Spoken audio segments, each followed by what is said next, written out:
Ce podcast vous est proposé par Total Energy.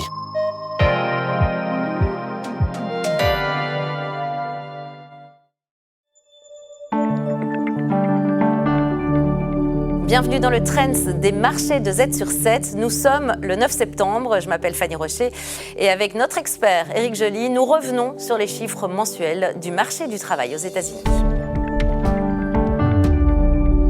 Il est temps à présent de nous pencher sur les marchés boursiers. Les bourses européennes ont terminé en hausse, portées par l'apaisement des tensions sur les taux longs, sur les marchés obligataires. Le rendement belge à 10 ans a ainsi reflué sous 3,2%.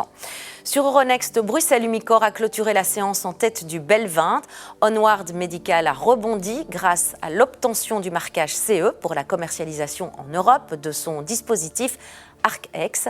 Du côté des baisses, Sofina a accentué ses pertes après la publication de ses chiffres semestriels en fin de semaine dernière.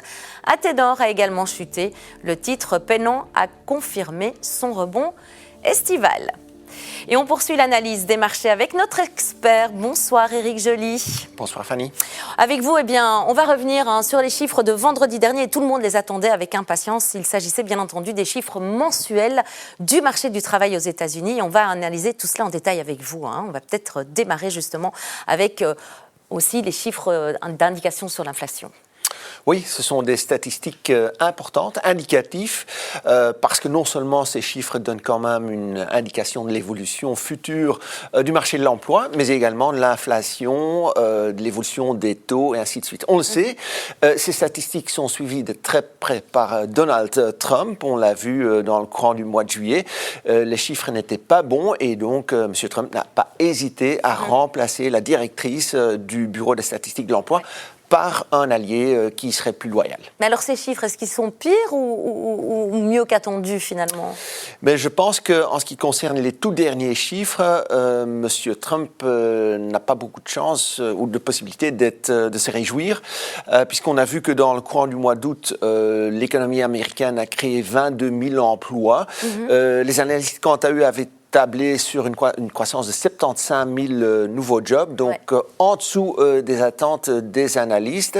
Et pour rappel, lorsque l'économie américaine tourne vraiment très bien, elle crée par chaque mois entre 200 000 et 220 000 nouveaux emplois. Oui, c'est une grande différence, évidemment. Si on regarde le mois d'août, des personnes, est-ce qu'elles ont été embauchées, finalement ? Oui, on a vu que c'est surtout le secteur des soins de santé qui a encore engagé du monde. Du côté de l'État, là, bien sûr, c'est beaucoup plus délicat, beaucoup plus difficile aussi. Il y a aussi le secteur minier, gazier, pétrolier. On le sait, le prix du pétrole n'est pas très élevé, ce qui fait que ce n'est pas très intéressant pour ce secteur d'engager du monde supplémentaire pour justement essayer d'exploiter le gaz de schiste américain. Oui, c'est ça. Alors, en plus, ces statistiques, elles sont régulièrement revisitées. Le Bureau of Labor Statistics a révisé les chiffres pour le mois de juillet. Ils ont été revus à la hausse, donc ce qui semble quand même être positif, mais ce n'est pas toujours comme ça que ça marche. Non, on l'a vu notamment dans le courant du mois de juin. Là, on avait, dans un premier temps, vu qu'il y avait une augmentation de 14 000 emplois, puis ça a été revu, diminution de 13 000 emplois. C'est quand même un chiffre qui n'est pas très bon. Il faut déjà retourner jusqu'en 2020 pour avoir une baisse pareille. Alors, il y a d'autres chiffres qui sont quand même intéressants à souligner. Le taux de chômage a augmenté, passé de 4,20 à 4,30%. Et puis le pourcentage d'Américains qui se disent ne pas être au chômage et qui disent voilà, on veut travailler un peu plus, ce pourcentage-là est passé de 7,90% à 8,10%. Et du coup, les marchés, ils réagissent un peu de façon ambivalente, parfois positive, parfois négative. Oui, dans un premier temps, le marché était plutôt content puisqu'ils se sont dit OK, moins d'emplois, donc plus grande probabilité que la Fed va abaisser ses taux directeurs.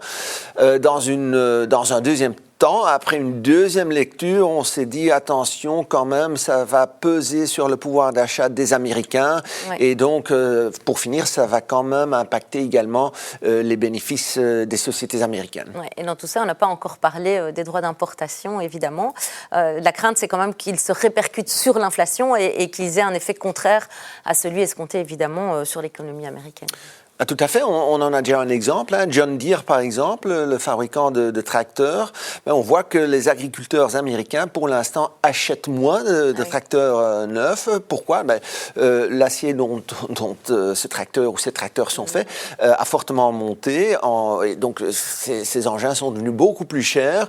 Et donc, pour l'instant, on voit que les ventes de tracteurs neufs sont en chute libre pour John Deere. Oui, c'est ça. Ils sont plutôt à la location, du coup. Tout à fait. En tout cas, ils n'en achètent pas. Vous achetez en seconde main. Ouais. Oui. Merci à vous, en tout cas Éric Jolien, pour votre expertise et je vous souhaite une belle soirée. Merci à vous.